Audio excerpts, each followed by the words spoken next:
মুখ্যমন্ত্ৰী ডাঙৰীয়াদেৱে মুখ্যমন্ত্ৰী আত্মনিৰ্ভৰশীল অসম অভিযান, মুখ্যমন্ত্ৰী মহিলা উদ্যমিতা অভিযান আৰু অৰুণোদয় 3.0 ওপৰত এটা গুৰুত্বপূৰ্ণ মন্তব্য আগবঢ়াইছে।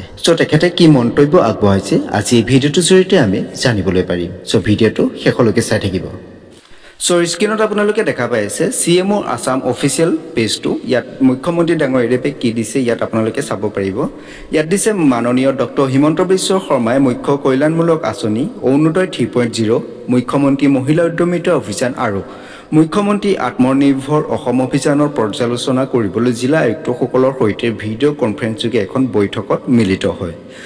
মুখ্যমন্ত্ৰী ডাঙৰীয়াদেৱে ভিডিঅ' কনফাৰেন্সত জিলা আয়ুক্তসকলৰ লগত কি কথা বতৰা পাতিছিলে আজি এই ভিডিঅ'টোৰ জৰিয়তে আপোনালোকে জানিবলৈ পাৰিব।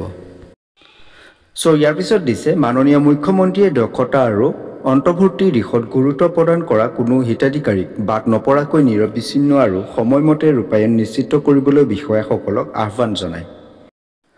আলোচনাত উন্নত কাৰ্যকৰীকৰণৰ বাবে অন্তঃবিভাগীয় সমন্বয় শক্তিশালী কৰা দিশতো আলোকপাত কৰা হয়। আপোনালোকে নিশ্চয় বুজি পালে। ওপৰত যি তিনিওটা আঁচনিৰ বিষয়ে জনাইছে, অৰুণোদয়, মুখ্যমন্ত্ৰী আত্মনিৰ্ভৰ অসম অভিযান আৰু মুখ্যমন্ত্ৰী মহিলা উদ্যমিতা অভিযান, এই তিনিওটা আঁচনিত যিমানকেইজন বেনিফিচিয়াৰী আছে এই সকলো বেনিফিচিয়াৰীয়ে যাতে তেওঁলোকৰ যি লাভালাভ উঠাব পাৰে এই বিষয়ে আন্তঃবিভাগীয় যিসমূহ জিলা আয়ুক্ত আছে এই আয়ুক্তসকলক নিৰ্দেশ দিছে যাতে কোনেও এই আঁচনিকেইটাৰ পৰা বাদ পৰি নৰয়।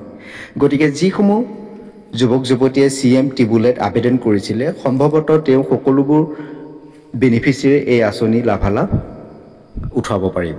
আজিৰ ভিডিঅ'টো ইমানে। যদি ভিডিঅ'টো ভাল লাগে লাইক শ্বেয়াৰ কৰিবলৈ নাপাহৰিব। আজিলৈ ইমানে, ধন্যবাদ।